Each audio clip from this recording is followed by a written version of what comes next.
The cottage keeps its own kind of hush at evening.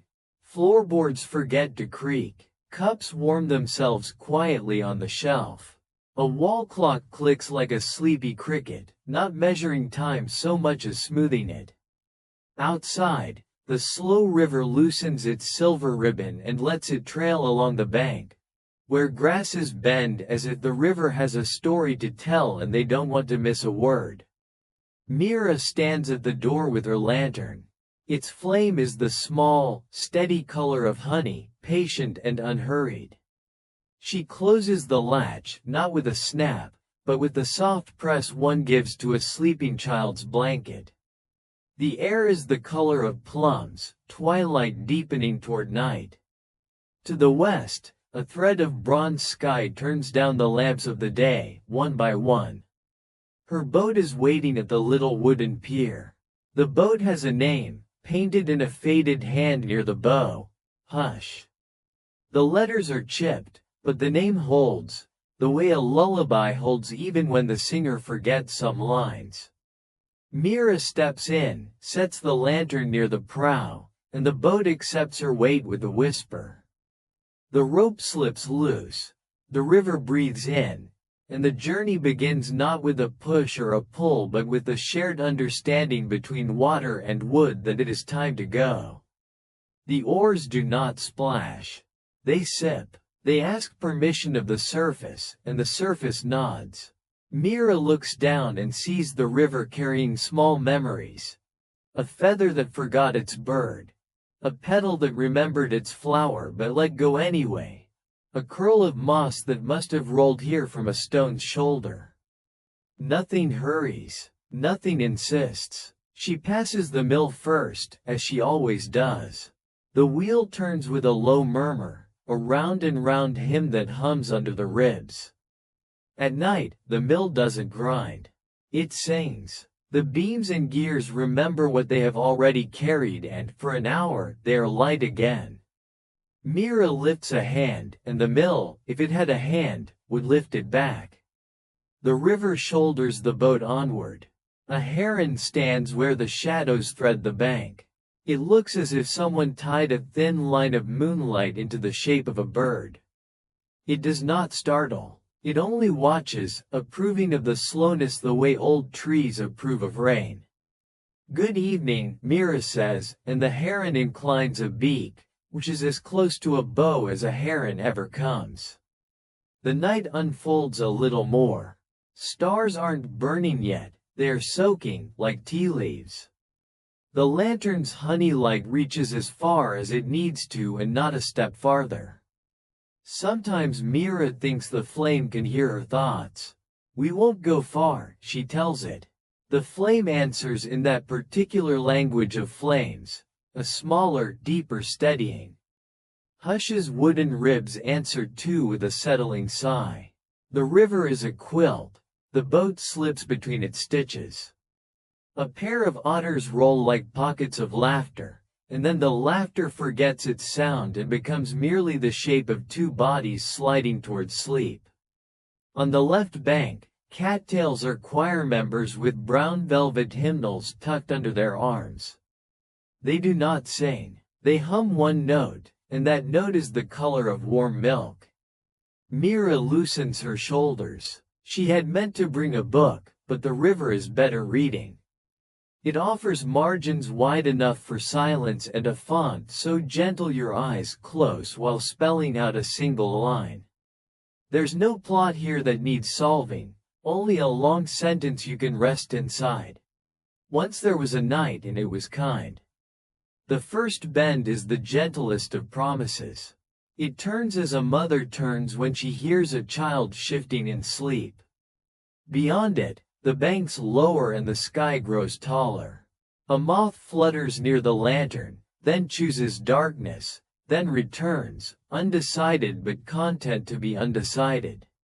Mira smiles. She understands. The cottage is already farther away than thoughts can reach without waking themselves up to go looking.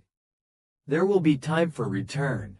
The idea of home is riding along in the boat with her anyway, folded into the scarf at her throat, tucked into the lantern's shy blaze. The river has room for keeping, it also has room for letting go.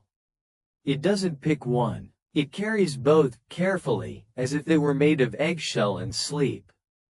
The air cools, and the boat's wake is the softest seam. When the first star opens its eye, it is not to watch but to be seen watching. The night accepts its own reflection and makes it tender. Mira pulls the oars in and lets hush drift, the way a sentence pauses before a kind word. "Good night," she says to the mill, to the heron, to the habit of hurry that stayed on the shore. "Good night," says everything back, and some things say it twice, because good nights like to echo. And then the river carries them forward, calmly, as if bearing a story it has been waiting to tell since water learned how to listen. By the time the lantern's flame has finished a long, slow yawn, the night is farther in. The sky has settled its shawl tighter. The stars are out, though they do not glitter here, they breathe. Each one wears a thin, misty halo, like a halo that has been up late with a friend on the porch, listening to cicadas. A bend, a hush, and another bend, and Mira sees the beach that isn't a beach. The river's mouth here is a pocket lined with pale stones. The stones are smooth and round, like words that have been said so kindly, so many times, that all their corners are gone. Mira lifts the oars and lets the boat kiss the pebbled shelf. It's a soft, familiar sound. She steps out and the stones roll in place, accommodating her feet. The lantern becomes a small sun, and its light turns each pebble into a quiet page. The library of pebbles waits. It has no shelves, no walls, no stern librarian to press one finger to her lips. It simply is. Every pebble holds a small warmth, and in that warmth is a memory that the river saved from chattering away into the air. Mira kneels. She picks up a stone the size of a robin's egg, warm as a pocket. When she closes her palm around it, a story opens, not with words, but with the feeling a word might have made. This pebble remembers a winter kitchen, the scent of orange peel, wool blankets drying near a hearth, a kettle sighing, its lid quivering with secret plans to whistle but never quite getting there. A child's sock fallen behind a chair and found later, its dust shaken out into a line of tiny constellations. Mira holds the pebble a heartbeat longer, then sets it down. The memory slides back and goes on sleeping. Another stone is cooler, pale gray with a thin white thread through it. Inside is a porch in summer and the sound of rain that just decided to stop. The porch boards, wide and old, sigh with relief the way a jacket does when you hang it where it belongs. In the distance, a train makes a promise to someone who isn't listening closely. A hand, no one's hand in particular, pats a dog's head. "Good dog," says the hand, even though the dog is already sure of it. Mira puts the stone down, then chooses a small black one with a single freckle. That one feels like trying on a sweater knit by someone who loves you, only to find it fits in ways you didn't know you needed. She smiles. The library of pebbles does not keep hours. It keeps time warm. A sleepy fox appears where the reeds lean in to hear better. He is cinnamon and moonlight, with ears like folded sails. He nods to Mira as if they are old acquaintances who have never met. He lays his chin on his paws and watches the lantern make a private sunrise over the stones. "Do you have a favorite?" Mira asks him, which is the same as asking herself. The fox blinks slowly. Favorite is a day word. Night prefers enough. Mira lets that answer be the answer. She returns to the boat and finds the seat still holds the shape of her, the way a poem holds a reader for a moment after the last line. The river receives hush again, the bow nosing forward as if sniffing for calm. The fox trots along the bank a while, his paws whispering to the ground. When the reeds become thick with shadow, he turns, not away but into himself, and is gone. Fireflies begin their light bookkeeping. They do not flash, exactly. They exhale. The night nods. Somewhere a frog remembers a love song and makes a single note of it, then forgets. A breeze as soft as a mother's hand passes over water, and the lantern, pleased, leans ever so slightly towards sleep. Mira dips a cup into the river and lifts it full. It is not for drinking. She pours it onto the bow, and the boat shivers in good company. The cup returns to its hook, and the hook knows to hold it without thinking. That is the way of things built by hands that learn from rain. The world narrows to what the lantern can hold and widens to what the stars can forgive. In that gentle arithmetic, numbers become reusable. Minutes turn to pillows. Thoughts turn to blankets. If there were worries, they have wandered off to watch moths and will come back in the morning with their edges rounded. Somewhere, an owl writes a short letter to the dark and receives a short letter back. Only owls and night can read them. They are not secrets. They are reminders that quiet is not empty, it is full of listening. The river carries them on, peeling the moon into skinnier and skinnier ribbons on its surface. Mira rests her hand on the rim of the boat.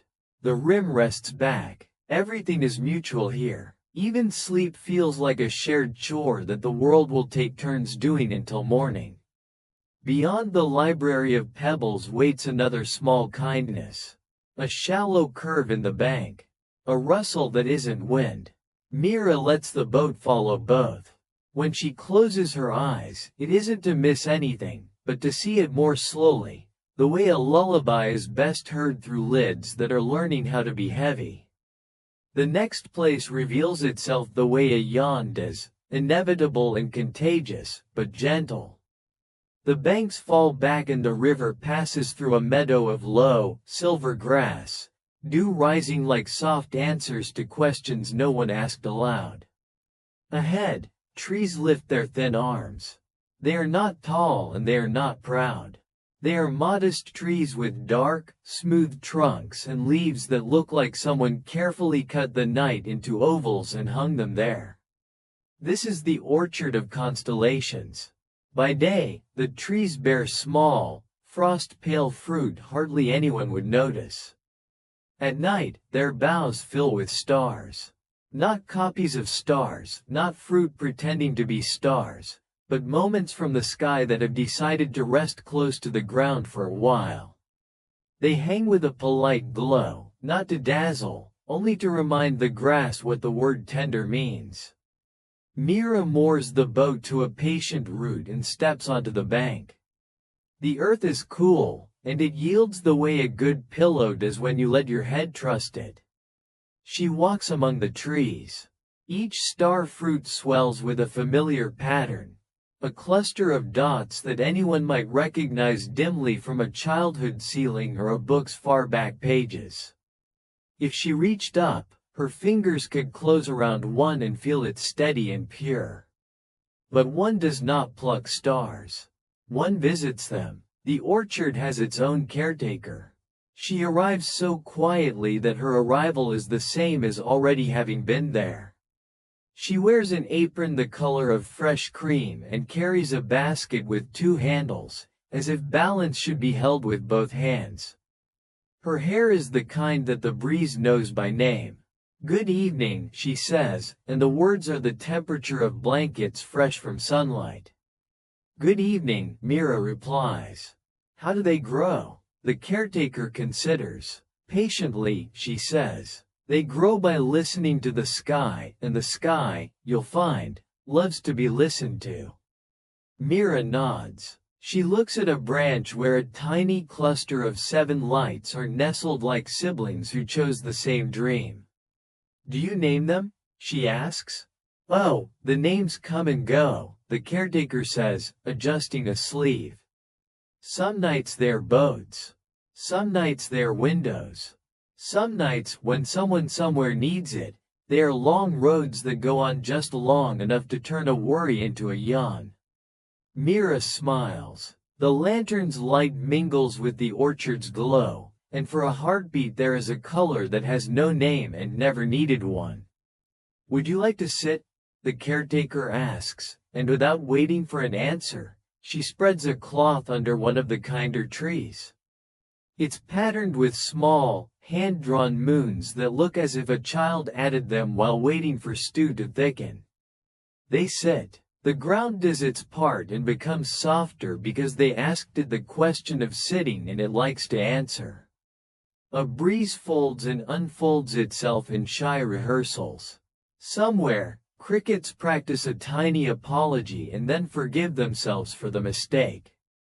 "Do you collect them in your basket?" Mira asks, noticing now that the basket isn't empty after all. It holds, not fruit, but small pauses. "I carry their quiet," the caretaker says, and the words roll out the way a blanket does when you're making a bed slowly. People leave traces of hurry, and hurry is not a bad thing, but it is a sharp thing. I rub the sharpness dull. Like this. She dips her fingers into the basket and rubs them together, and the air smooths. Mira feels the smoothing as if someone had just tucked the night around her feet.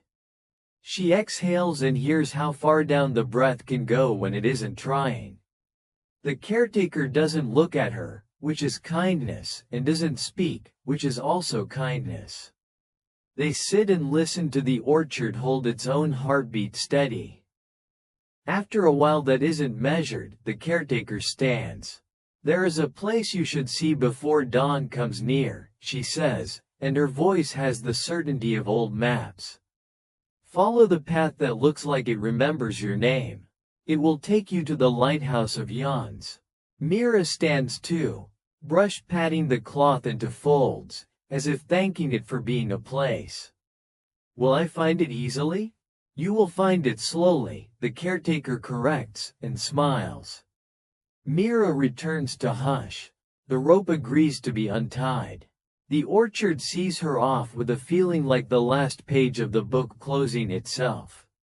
She waves toward the caretaker, who has already become part of the orchard again, as caretakers do. The stars in the branches blink at odd, sweet intervals, as if they just learned how good it feels to be warm. The river takes the hint and quiets even further.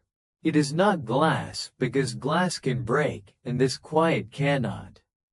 It is not silk, because silk can snag, and this quiet cannot. It is the river's version of silence, which is to say it knows how to hold you without making you disappear. Hush glides. The lantern lowers its head so delicately that if it were a person you'd think it was listening to someone you couldn't see. The banks grow modest and keep their thoughts. The sky leans down until Mira could, if she wanted, imagine resting her cheek against it the way a child rests their cheek against a parent's shoulder in a hallway full of coats. The path the caretaker named isn't on land. It is in the water itself. A darker ribbon in the moon's reflection, a suggestion of a suggestion. The boat understands without being told. It hums a tiny note of agreement so close to silence it might be part of it. Mira's eyes soften. She is not tired. Tired is a ragged word.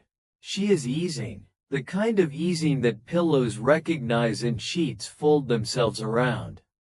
Ahead, the river widens and rises, not in height but in feeling. A distant glow that is not dawn, not town, not even fireflies in their thousands. It is the glow of something that is lit by the idea of rest. She follows. If a lighthouse can be fierce in daylight, it can be tender at night. The lighthouse of yawns stands on a small, round island where the river forgets to rush and remembers to cradle. It isn't tall. It isn't white with a red cap. It is the color of warm cream and the height of a reason to go to bed early. Its lamp doesn't spin. It sighs, and each sigh is a beam that travels far enough to remind boats, and the thoughts that ride them, that endings can be soft. Mira ties hush to a cleat shaped like a comma. It suits the place. Even punctuation rests here. The door is already open. Inside, the stair is a spiral of padded steps, the kind you could climb barefoot without waking yourself up. On the walls, framed in delicate driftwood, are sketches of ordinary yawns. A cat in a window, a baker leaning on a counter, a conductor whose train just left, a child who meant to protest bedtime and forgot why. At the top, the lamp room is round and kind. Cushions grow there like moss. In the center, not a lamp but a wide bowl filled with the pale light that pools in the bottoms of cups after milk. The light breathes, inhales and exhales in a rhythm that belongs to no clock. It is the same rhythm the world uses when it checks on itself, making sure leaves still know how to be leaves and that water still remembers the shape of a stone. A keeper tends the bowl with a spoon made from the spine of a well-read book. He is older than the notion of hurry and younger than the new moon. His beard is the color of fog. His eyes are the color of untying a knot. He nods to Mira with the understanding that nods have when they are practiced every night with starfish and lanterns and people whose names he never needs to learn to love them. "You've come at a good time," he says, as all good keepers say to all kinds of arrivals. "Sit a while." The bowl is almost at its quietest. Mira sits. The cushion gives gently, gathering her like a friend's cardigan. The keeper stirs the light. It does not swirl. It settles into a pattern that might be a map of home or the pale blossom of a dream opening in slow motion. Outside, the river's voice lowers another step, and another, until voice becomes breath. "What does the lighthouse guide?" Mira asks, keeping her words close to the floor.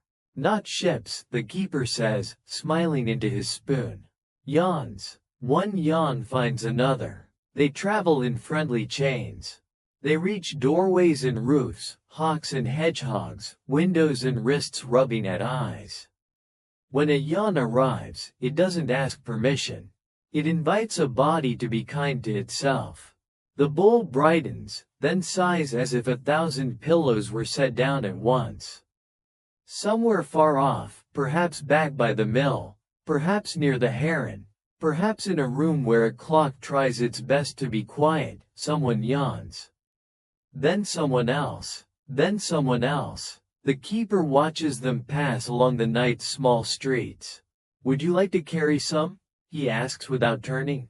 "Can I?" Mira asks, surprised by the soft eagerness in her own voice. "Everyone can," says the keeper. "Some nights the yawns are heavy with worry and need 2 hands. Tonight they are light. Tonight they are made of moth wings and fresh sheets." He ladles a portion of glow into a lantern-shaped jar and sets it by Mira's feet. The jar hums politely and does not jostle the room. "Take it with you," he says. "Open it when the river begins to feel like a bed." Mira thanks him the way one thanks water. She stands and the cushion remembers her for a moment longer, then forgets in the best way. On the wall, the sketches look pleased to have been looked at. The stair receives her steps and returns her to the door, which opens with a sound like a blanket pulled up to a chin. Back in hush, the river does not ask any questions. It simply resumes. The island falls behind as if it were never ahead. The jar rests by the lantern, the 2 lights talking the way neighbors talk at fences, saying nothing urgent and meaning everything. A thin mist rises. It doesn't obscure, it softens. Banks blur inward until the whole world is one room with the ceiling very high and the floor very kind. The boat rocks with the lightest of cradles. The oars are already in, already dry, already unnecessary. Mira draws her scarf closer but not because she is cold. It's because holding is nice. Now there is the bend that undoes the night. Past it, the river's voice remembers how morning speaks. Not yet, not yet. The sky tastes a color it might wear later, a sketch of blue in the seam of purple. Mira loosens the jar's lid. A small yawn leaves it, the way steam leaves tea. It reaches her face and she catches it without trying. Her mouth opens. Her eyes learn the trick of closing. A second yawn travels forward along the river, toward the mill, toward the heron, toward the fox whose ears rest in the reed's soft dark. The yawn finds doors and rafters and feathers and roof tiles. The world answers in that low, contagious language it remembers from infancy. The jar's glow eases. The lantern lowers itself again, content to keep watch over nothing alarming. Hush moves slower and slower still, until motion and rest are the same words said at different volumes. The cottage appears not quite as a shape, more as an idea that the night has decided to keep close. The pier is a simple line. The rope is a remembered knot. Mira lets the boat choose when to stop, and it chooses well. It kisses the wood, the way it kissed the library's pebbles, and stays. She lifts the jar. It is warm. Inside, a last yawn curls like a cat in a windowsill. She closes it, not to trap the yawn but to let it sleep too. The lantern, her old friend, shrinks to an ember. The door opens. The latch presses into place with that same carefulness, the kind taught by experience and gentleness both. Inside, the cottage is relieved to see her. The chair by the window sits straighter. The cup on the shelf forgives itself for being empty. The blanket on the bed promises it has no scratchy surprises. The clock agrees to do its ticking later. Mira lies down. The sheets cool and then warm. The pillow accepts what weight she offers, no more. If there are thoughts, they arrive like guests with quiet shoes and leave their coats at the door without being asked. The river is still out there, humming the night's soft song, but a small ribbon of it has come in and is sleeping in her chest. The jar on the table glows twice and then decides not to. This is where the story chooses to rest. Not to end. Endings are for mornings, but to fold itself and find a corner to dream in, awake only to the gentle truth that even stories sleep. If you are listening, the river is waiting to carry you too, and you do not need a boat. You need only this, to let the water you already are remember the way to quiet. Good night.